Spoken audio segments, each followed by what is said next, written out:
साथियों नमस्कार, मैं हूं नीरज पटेल और आप देख रहे हैं नेशन जनमत। अगर मुझे पार्टी से निकालने की हिमाकत की तो मैं कोरोना के समय में हुए 40,000 करोड़ के घोटाले का पर्दाफाश कर दूंगा। ऐसे ऐसे नेताओं का चेहरा बेनकाब करूंगा जिन्होंने पैसा लूटा और कई बड़ी बड़ी प्रॉपर्टियां बना ली। यह आरोप किसी सामान्य कार्यकर्ता के नहीं बल्कि भारतीय जनता पार्टी के लगातार दूसरी बार और कुल मिलाकर के चौथी बार विधायक बसनगौड़ा पाटिल यत्नाल के हैं, जो कर्नाटक की बीजापुर विधानसभा सीट से विधायक हैं। उन्होंने पूर्ववर्ती यानी कि वीएस येदियुरप्पा की सरकार पर बड़ा आरोप लगाते हुए कहा है कि 40,000 करोड़ रुपए का भ्रष्टाचार हुआ था। बसनगौड़ा पाटिल ने अपनी ही सरकार पर भ्रष्टाचार के जो आरोप लगाए वो अक्षरशः बता देता हूं। मैं उन लोगों के नाम सामने लाऊंगा जिन्होंने पैसा लूटा और कई प्रॉपर्टियां बना ली। वीएस येदियुरप्पा सरकार के दौरान 40,000 करोड़ रुपए का गबन किया गया। उन लोगों ने प्रत्येक कोरोना मरीज के लिए 8 से 10 लाख रुपए का बिल बनाया। उस वक्त हमारी सरकार थी, लेकिन इससे कोई फर्क नहीं पड़ता कि सत्ता में किसकी सरकार थी। चोर तो चोर है। येदियुरप्पा सरकार ने कोरोना महामारी के वक्त 45 रुपए के मास्क का दाम 485 रुपए रखा था। बेंगलुरु में 10,000 बेड्स की व्यवस्था की गई थी। उसके लिए 10,000 बेड किराए पर मंगाए गए थे और प्रत्येक किराए पर लाए गए बेड के लिए प्रतिदिन 20,000 रुपए किराया अदा किया जाता था और इसमें मोटा कमीशन वसूला जाता था। विधायक बसनगौड़ा पाटिल के ये आरोप बीजेपी के गले की हड्डी बन गई है। कर्नाटक से लेकर दिल्ली तक तहलका मच गया है, क्योंकि चाल चरित्र चेहरा और ना खाऊंगा ना खाने दूंगा वाले प्रधानमंत्री जी के राज में ही ये सब कुछ हुआ था। वीएस येदियुरप्पा पर लगातार भ्रष्टाचार के आरोप लगते रहे, लेकिन मोदी जी की वो पसंद बने रहे और अब येदियुरप्पा के पुत्र को कर्नाटक बीजेपी की कमान सौंपने के बाद लगातार सवाल उठ रहे थे। ऐसे में बीजेपी विधायक का यह खुलासा बीजेपी के लिए नासूर बन चुका है। ना उगलते बन रहा है ना निगलते। अगर पार्टी से बाहर निकाला जाता है तो और भद्दे पिटेगी और नहीं निकाला जाता है तो लगेगा बीजेपी एक विधायक के सामने झुक गई। बहरहाल कांग्रेस के हाथ में संजीवनी लगी है। मुख्यमंत्री सिद्धारमैया ने सीधे तौर पर हमला बोलते हुए कहा, जब हम कहते थे कि बीजेपी सरकार 40% कमीशन लेने वाली सरकार है तो तमाम लोगों को मिर्ची लगती थी, लेकिन उन्हीं के विधायक ने अब यह साबित कर दिया है कि हमारा आकलन गलत था। 40% नहीं, उससे कई गुना ज्यादा कमीशन लेने वाली सरकार थी। अब उनके ही विधायक के आरोप साबित करते हैं।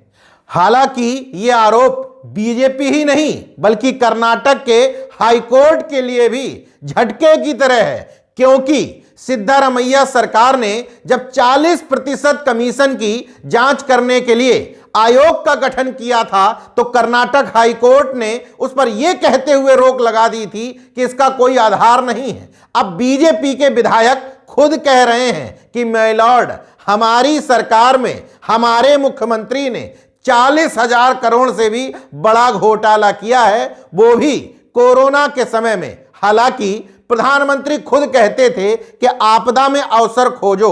उन्होंने भी खोजा था, उनके मुख्यमंत्रियों ने भी खोजा। उन्होंने कैसे? जब देश में पहले से ही प्रधानमंत्री राष्ट्रीय राहत कोष मौजूद था तो पीएम केयर्स फंड की स्थापना क्यों की गई?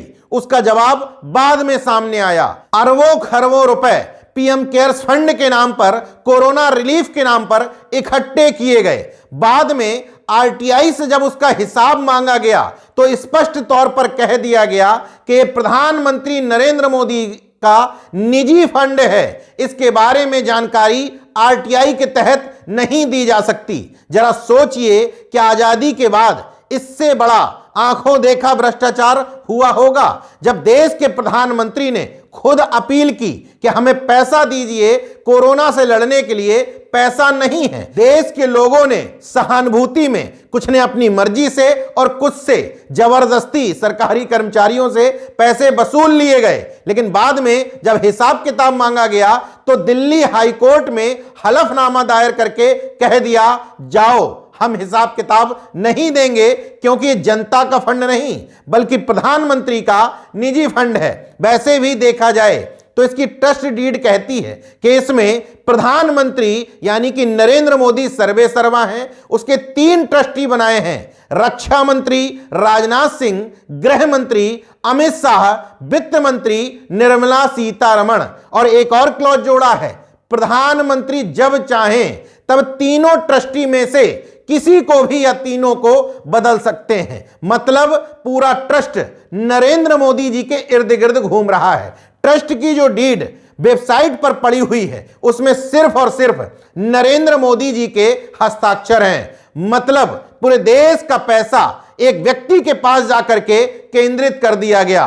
तो जब मोदी जी उस समय आपदा में अवसर खोज रहे थे और जब पूरा देश कोरोना की त्रासदी से जूझ रहा था, उस समय याद करिए पूरे देश में बीजेपी के दफ्तर बनवाए जा रहे थे।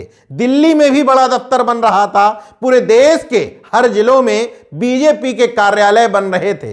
पैसा कहां से आया मैं नहीं जानता, लेकिन शक की सुई कहीं ना कहीं घूमती है। तो जब आपदा में अवसर गुरु घूम रहे थे तो उनके चेले येदुरप्पा उन्हीं से शिक्षा लेकर के ऐसा कर रहे थे, तो गलत क्या था। बहरहाल विधायक के इन बयानों से एक बार फिर से कोरोना त्रासदी की याद ताजा हो गई है। मोदी जी राम मंदिर के घंटों के शोर में जिस आवाज को दबा देना चाहते थे, विधायक के इन आरोपों से वो आवाज थोड़ी थोड़ी सी सही कानों में सुनाई जरूर देगी। अब ये और बात है कि अंधभक्त इतने बहरे हो चुके हैं कि घंटों के शोर में मजदूरों का शोर उन्हें सुनाई ही नहीं पड़ेगा। देखते रहिए नेशन जनमत, जागरूक और सजग बने रहिए। जय विज्ञान, जय संविधान, जय लोकतंत्र। धन्यवाद।